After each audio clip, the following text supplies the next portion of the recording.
Assalamualaikum warahmatullahi wabarakatuh. Di kesempatan pagi hari ini, saya akan kembali menanggapi sebuah komentar dari komentar atas nama pemilik channel Bayu Sabto Windu 78. Ya, ini buat Bayu Sabto Windu 78 yang berkomentar. Di dalam komentarnya ini saya bacakan dulu ya. Assalamualaikum Kang. Waalaikumsalam. Mustika Kelor buat pembersihan atas pemilik ilmu orang. Alhamdulillah nyata. Saya minta pendapatnya Kang. Ya. Eh Sebelumnya saya mohon maaf untuk pendapat dari saya, mungkin ini ada sedikit perbedaan atau mungkin juga bahkan dibilang sama. Hanya saja mungkin dari komentarnya atas nama Bayu Sabto Windu 78 ini mungkin untuk menyampaikannya mungkin kurang lengkap ya, sehingga menimbulkan sedikit kesalahpahaman dari sebagian orang yang mendengarnya mungkin, tapi mudah-mudahan tidak menimbulkan kesalahpahaman. Dan di sini saya akan sedikit meluruskan. Mungkin yang dimaksud oleh Bayu Sabto Windu 78 ini, yang dimaksud sesuai dengan yang selama ini, bahwasanya fosil Gali Kelor ataupun dari mustika kelornya itu bisa melunturkan ilmu hitam seseorang. Itu memang sudah terkenal sejak zaman dahulu sampai sekarang. Namun di zaman sekarang, jikalau kita menyebutkan bahwa itu bisa melunturkan keilmuan seseorang, itu sepertinya terlalu, gimana ya, bahasanya agak terlalu kasar ya. Lebih tepatnya, lebih akrabnya, sebaiknya kita menggunakan bahasa bahwa itu bisa menetralisir energi negatif yang sudah sering saya ulas di video-video sebelumnya, yaitu bahwasanya fosil Gali Kelor ataupun dari mustikanya itu juga bisa menetralisir energi negatif yang zaman dahulu lebih terkenalnya bisa melunturkan ilmu hitam seseorang. Namun di sini di pertanyaan ini tidak menyebutkan ilmu hitam, melainkan pembersihan atas pemilik ilmu orang. Alhamdulillah nyata. Saya minta pendapatnya Kang. Ya, barusan itu adalah pendapat saya. Jikalau memang itu benar-benar nyata, itu artinya yang dilunturkan itu ilmu hitam, atau yang lebih akrabnya mungkin lebih enak didengar kalau kita memakai bahasa menetralisir energi negatif, begitu saja. Karena di zaman sekarang ini tidak sedikit juga orang yang tidak percaya dengan hal-hal semacam itu, meskipun memang benar-benar bahwasanya Tuhan itu memang benar-benar menciptakan mustika kelor atau fosil Gali Kelor yang banyak sekali manfaatnya secara alami, yang dipercaya turun-temurun sejak zaman dahulu hingga sekarang. Dan memang baik itu fosilnya ataupun mustikanya, jika memang benar-benar bertuah dan memang benar-benar aktif, itu memang khasiatnya luar biasa. Selain bisa menetralisir energi negatif, juga bisa sebagai sarana-sarana tertentu, termasuk ada juga yang bisa dipakai sebagai sarana proteksi jika memang energi secara alami yang terkandung di dalamnya memang mengarahnya pada sebuah proteksi.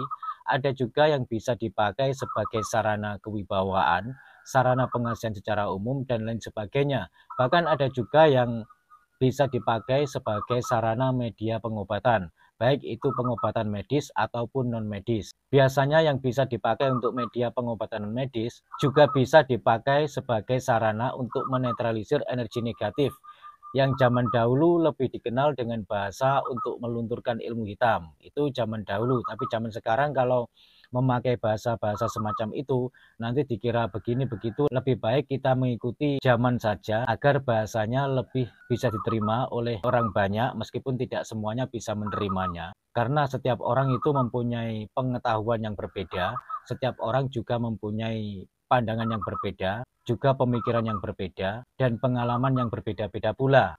Ya, buat Bayu Sabto Windu 78, sekali lagi, mungkin ini arahnya lebih mengarah, kalau tidak salah ya, maksudnya untuk melunturkan pemilik ilmu hitam. Mungkin kira-kira begitu. Ya memang benar sih, itu bisa. Tapi juga tergantung dari energi atau kekuatan secara alami yang terkandung dari mustikanya. Jikalau mustikanya itu energinya kuat, melebihi dari lawannya, insya Allah itu juga bisa.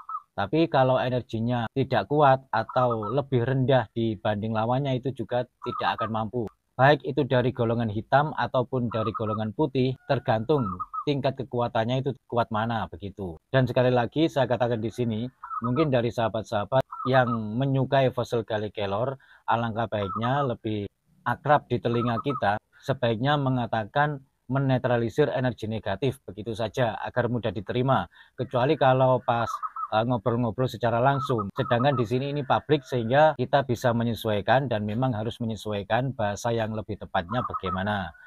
Karena tidak semua orang bisa menerima. Kemampuan orang memang juga berbeda-beda. Kalau saya melihat dari komentarnya Bayu Sabto Windu 78 ini mungkin yang dialami ini adalah pengalaman pribadi dan saya pun juga pernah mempunyai pengalaman-pengalaman pribadi seperti Bayu Sabto Windu 78 ini. Waktu itu saya juga pernah menangani orang yang terkena non medis. Alhamdulillah dengan sarana fossil Gallic Kelor, alhamdulillah dengan izin Allah yang menderita non medis itu sembuh. Meskipun tidak memakai mustikanya, hanya menggunakan fosilnya saja. Jikalau fossil Gallic Kelor tersebut itu memang benar-benar aktif, itu sama kekuatannya dengan mustikanya. Hanya saja jikalau yang mustikanya itu lebih istimewa, lebih intinya, dan kebanyakan memang energinya lebih kuat mustikanya.